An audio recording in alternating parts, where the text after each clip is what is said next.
University में admission आपको मिल जाए, फिर पास और नापास किसके पर आधार है? आप फेल हुए कि पास हुए? वो तो आपके कर्मों के ऊपर, आपने क्या पढ़ा है, क्या लिखा है, क्या बोला है, कैसा आपने ज्ञान प्राप्त किया है, उसके ऊपर आधार रखता है। लेकिन एडमिशन ही न मिले तो फिर तो आप पास नहीं हो सकते। यानी मोक्ष की यूनिवर्सिटी में एडमिशन तो आप सबको मिल गया है, मनुष्य बने इसका मतलब एडमिशन मिल गया है। अब पास और फेल आपके ऊपर आधार है। जो दुख है वो 3 प्रकार के होते हैं। एक जन्म का दुख है, दूसरा जन्म होने के बाद जब तक जिंदा रहे तब तक का दुख है, और तीसरा मरण का दुख है। जन्म का दुख कैसा है आप गर्भोपनिषद पढ़ेंगे तब आपको पता चलेगा।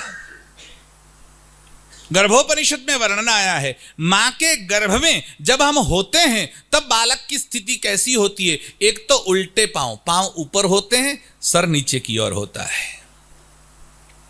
और मलमूत्र विष्ठा में पड़ा रहना पड़ता है। ऐसी स्थिति में जब अंतिम दिन आते हैं तब जीव को जो अपने हृदय में पीड़ा होती है, मन मस्तिष्क में जो होता है, अब बाहर कैसे निकलूं, उस पीड़ा का वर्णन नहीं किया जा सकता। आप सोचिए, अगर अंधेरी कोई गली या कोठरी हो, उस कोटर में आपको उल्टे पांव लटका दिया जाए और आसपास में चारों ओर गटर हो तो आपकी स्थिति क्या होगी? यह स्थिति जीव मात्र की होती है। इसलिए भागवत की कथा में उत्तानपाद की कथा आती है, तब पंडित जी समझाया करते थे, ये उत्तानपाद की कथा मतलब जीव मात्र की कथा है। उत्तान यानी ऊपर और पाद यानी पांव, जिसके पांव ऊपर और सर नीचे है वो सब उत्तानपाद है। तो जीव मात्र मां के गर्भ में उत्तानपाद होता है, और जब जन्म होता है तब बहुत पीड़ा होती है। तब भगवान से जीव प्रार्थना करता है। भगवान कपिल देव ने भी देवहूति से ये सारी बातें भागवत जी के चतुर्थ स्कंद में समझाई है। जीव प्रार्थना करता है, हे भगवान मुझे संसार में भेज, मुझे यहां से बाहर निकाल, मैं बाहर जाकर तुम्हारा भक्त बनूंगा, तुम्हारा चिंतन करूंगा, तुम्हें कभी नहीं भूलूंगा। तब तो प्रॉमिस करता है, लेकिन जैसे ही बाहर निकल गया, अब तू कौन और मैं कौन, फिर परिचय ही नहीं है। बाहर आने के बाद वो बात नहीं रहती। तो पहले तो जन्म का दुख होता है, और जन्म भी हमारी इच्छा से नहीं होता। हमें जन्म जो मिलता है वो हमारे पूर्व जन्म के कर्मों के कारण मिलता है। परमात्मा का अवतार होता है वो कर्म के बंधन से नहीं होता, लेकिन जीव का जो जन्म होता है वो कर्म के बंधन के कारण होता है। अगले जन्मों में, अनेक जन्मों में जो जो कर्म किए हैं, वो जैसे जैसे कर्म का क्षय होता है तब जाकर आपको जन्म मनुष्य की योनि प्राप्त होती है। जिसका ज्यादा पाप बढ़ जाए और पुण्य क्षय हो जाए तब उसके पांव ऊपर जाते हैं, सर नीचे की ओर रहता है। अर्थात 2 योनि प्राप्त होती है। एक, आपने चमगीदड़ देखा है? हाँ, चमगादड़ कैसा होता है? पांव ऊपर होते हैं और सर नीचे की ओर होता है। गुजराती लोगों ने खबर से वागोड़ जोई छे? हाँ, चामचिड़िया अलग है, वागोड़ अलग है। चामचिड़िया वो चमगीदड़ है।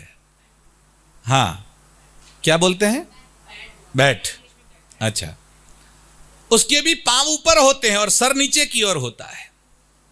फिर जैसे जैसे पाप क्षय होता है और पुण्य का उदय होता है तो धीरे धीरे पांव ऊपर आते हैं और सर ऊपर की ओर जाता है, पांव नीचे की ओर आते हैं।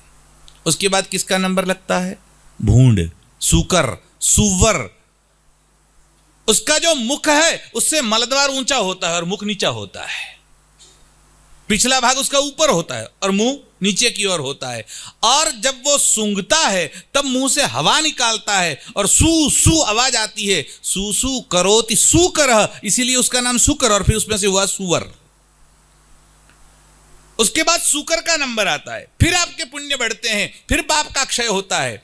अगले मनुष्य योनि को छोड़कर बाकी किसी योनि में आप पुण्य नहीं कर सकते, लेकिन पाप का क्षय करने के लिए और योनियां हैं। तो आपने वहां जाकर बैट में आप आए, चमगीदड़ में आए, फिर आप सुवर में आए, फिर और आपका पाप क्षय हुआ, फिर कुत्ता बने, फिर घोड़ा बने, फिर गधा बने, फिर जिराफ बने, धीरे धीरे धीरे धीरे सर ऊपर की ओर आता है। और जब पाप और पुण्य बराबर हो जाए तब जाकर के मनुष्य का जन्म मिलता है। तब मनुष्य का मस्तिष्क ऊपर और पांव नीचे की ओर होते हैं, यानी बिल्कुल चमगीदड़ से उल्टी स्थिति हो जाती है। तब मनुष्य का सर ऊपर होता है और पांव नीचे की ओर होते हैं। इसका मतलब आपके पाप का क्षय हो गया है। अब अगर आप पाप न करें तो आगे का मोक्ष का मार्ग प्रशस्त हो सकता है। यूनिवर्सिटी में एडमिशन आपको मिल जाए, फिर पास और नापास किसके पर आधार है? आप फेल हुए कि पास हुए? वो तो आपके कर्मों के ऊपर, आपने क्या पढ़ा है, क्या लिखा है, क्या बोला है, कैसा आपने ज्ञान प्राप्त किया है, उसके ऊपर आधार रखता है। लेकिन एडमिशन ही न मिले तो फिर तो आप पास नहीं हो सकते। यानी मोक्ष की यूनिवर्सिटी में एडमिशन तो आप सबको मिल गया है, मनुष्य बने, इसका मतलब एडमिशन मिल गया है। अब पास और फेल आपके ऊपर आधारित है।